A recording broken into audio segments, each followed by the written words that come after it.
नमस्कार शेतकरी मित्रांनो, राज्यामधील शेतकऱ्यांना दिवाळीनंतर एकूण 5 ते 6 योजनांचे पैसे खात्यावर जमा करण्यामध्ये येणार आहेत आणि त्यासाठी स्वतः राज्याचे उपमुख्यमंत्री तथा वित्तमंत्री देवेंद्र फडणवीस यांनी काल एक पत्रकार परिषद घेतली आहे आणि या पत्रकार परिषदेमध्ये राज्यामधील शेतकऱ्यांना उर्वरित योजनांचे अनुदान वितरण होणार असल्याचे देखील त्यांनी जाहीर केले आहे व या उर्वरित 5 ते 6 योजनांतर्गत राज्यामधील प्रत्येक शेतकऱ्याला कमीत कमी 50 ते 60 हजार रुपयांची आर्थिक मदत देखील करण्यामध्ये येणार असल्याचे त्यांनी या ठिकाणी जाहीर केले आहे। तर मग त्या कोणत्या योजना आहेत आणि त्या योजनांच्या अनुदान वितरणाची रूपरेखा कशा प्रकारची आहे, चला तर मग सविस्तरपणे उपमुख्यमंत्र्यांकडून जाणून घेऊया।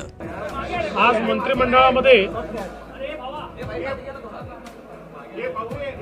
अतिवृष्टीमुळे ज्या शेतकऱ्यांचं नुकसान झालं आहे त्यांच्याकरता 2 महत्त्वाचे निर्णय घेण्यात आलेले आहेत। विशेषतः विदर्भाच्या भागामध्ये 2 हेक्टरपेक्षा जास्त लँड होल्डिंग असल्यामुळे मराठवाड्याच्या बऱ्याच भागामध्ये त्यांना कुठलीच मदत त्या ठिकाणी मिळत नव्हती आणि म्हणून 2 हेक्टरचा निकष 3 हेक्टरपर्यंत वाढवण्याचा निर्णय हा मंत्रिमंडळाने घेतलेला आहे। त्यामुळे आता ज्यांचं नुकसान झालं आहे अशा जवळजवळ सर्व शेतकऱ्यांना यामध्ये फायदा मिळणार आहे। ज्यांची जमीन खरडून गेली आहे त्यातही 2 हेक्टरपेक्षा जास्त ज्यांच्याकडे जमीन आहे त्यांची जमीन खरडून गेली तर त्यांना कुठली मदत मिळत नव्हती, पण आता जमीन लँड होल्डिंग किती मोठं असलं तरीही 2 हेक्टरपर्यंत खरडून गेलेल्या जमिनीचा मोबदला त्यांना देण्यात येईल अशा प्रकारचा निर्णय देखील झाला आहे। त्यासोबत एखाद्या शेतकऱ्याच्या जमिनीचा काही भाग खरडून गेला आहे आणि बाकी ठिकाणी पिकाचं नुकसान झालं आहे, अशा परिस्थितीमध्ये त्या शेतकऱ्याला एकच मदत मिळत होती, परंतु आता खरडून गेलेल्या जमिनीच्या संदर्भात ती खरडून गेल्याची मदत त्या ठिकाणी त्याला मिळणार आहे आणि उर्वरित भागातली जी काही पिकाचं नुकसान झाल्याची मदत आहे ती मदत देखील त्या ठिकाणी शेतकऱ्यांना मिळणार आहे।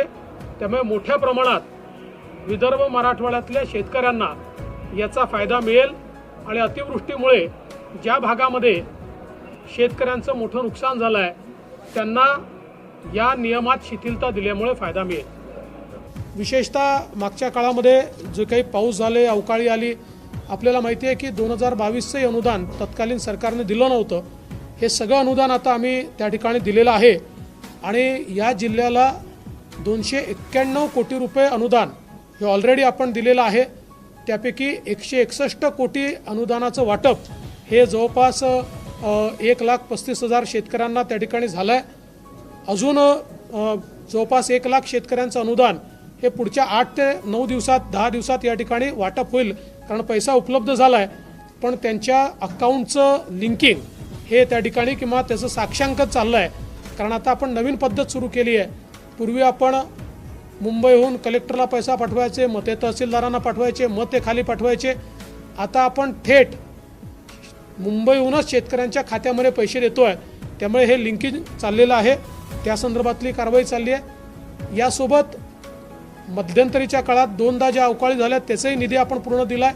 शेवटचा जो अवकाळी झाला त्याचा निधी अजून यायचा आहे 54 कोटी रुपये, तोही आपण आता रिलीज करतो आणि सततच्या पावसाच्या संदर्भातला नवीन निकष आपण जे तयार केले त्याही संदर्भातला जो निधी आहे तो पुढच्या 15 ते 20 दिवसामध्ये आपण रिलीज करतोय।